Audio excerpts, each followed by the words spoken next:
Esto es un fragmento del Carbonero.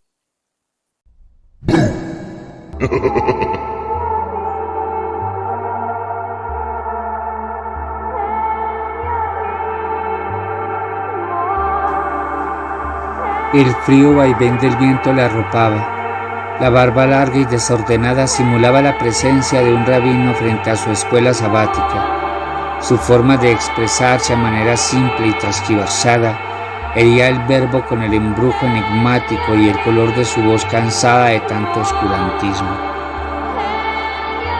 A todos solía reprochar de sus malas vibraciones, y el entero de él o parte de él activaba en las otras almas lo que él mismo llamaría gente en el peldaño de la ignorancia.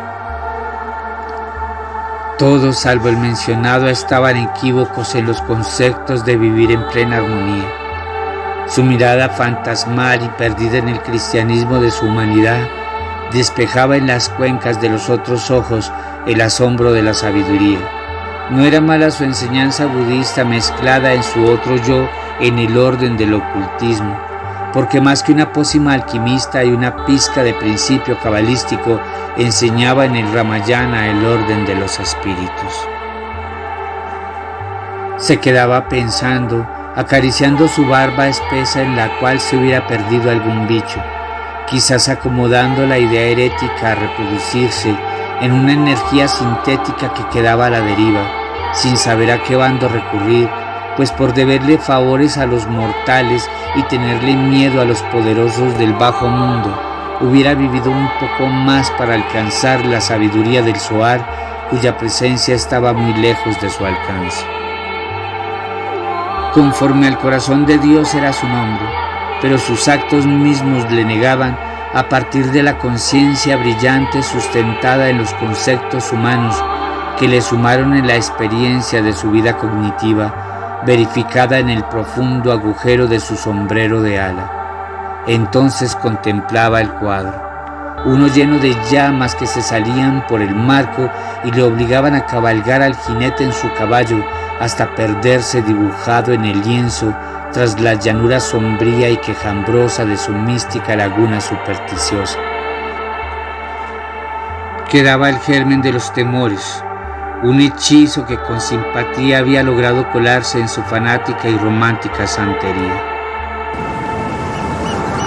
Era imposible retomar la conversación sin verse interrumpido por su apreciación, que vibraba al son de una cascada hacia el vacío. Pero era más curioso mirarlo perderse en el cuadro, sujeto al frenesí de la heroica llama que le consumía, suprimiendo la esperanza recostada en la emoción transmitida por el cuadro que lo flagelaba sobre la ondina danza de los juegos fatuos. Hablaba más verdades cuando se proponía mentir, que era ilógico mirarle y razonar, mientras consumía el cigarrillo que daba risa, olor grato de los dioses paganos y de chipchas, y despejaba para el insomnio el desapego de todos los egos concentrados en el marfil de su pipa mística.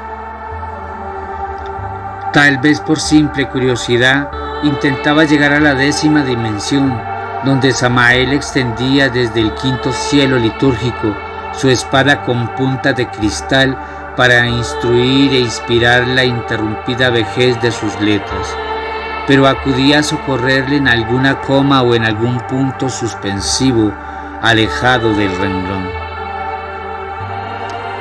que hacía la esencia más dinámica, mientras sus letras surgían en la rima de las llamas atrapadas en el lienzo consumido por las llamas del infierno.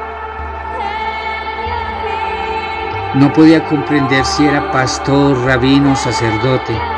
Lo cierto es que la filosofía de sus palabras concretas eran el resumen elástico que arrastraba a la confusión y a las almas como si fueran notas musicales sostenidas del pentagrama y aferradas a la clave sol, como si ésta a la vez fuera la llave que sostenía los tiempos del requiem, en un lenguaje mudo que solo podía apreciar aquellos que habían llegado al despertar divino. De lo contrario, estigmatizado por sus letras vestidas de incubos y discursos profanos en sus sarracenas letras, Quizás la rosa de los vientos pulverizaba a los elegidos, pero las logias estaban presentes en todo lo que decía. No había palabra en su boca que no se desdoblara para alcanzar un poco más del cristal de las almas, energía que sin darse cuenta compartía a cabalidad con los seres de la noche, descritos en el libro del Al-Alsif. No había placer más profundo que el dolor, y cuando faltaba el aire quedaba la sensación del dolor, de la ausencia, atrapado en el mismo anillo que tanto deseó. Pero sígueme contando.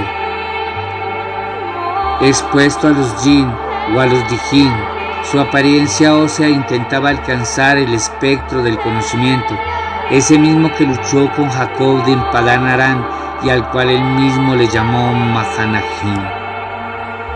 ¿Y por qué no podía alcanzar el Zohar? Porque cada vez perdía más su apariencia humana y se transformaba más en el anillo. No podía ver la oscuridad que le rodeaba, porque su yo se acrecentó en las sauces de su orgullo al punto de reírse por la muerte de otro.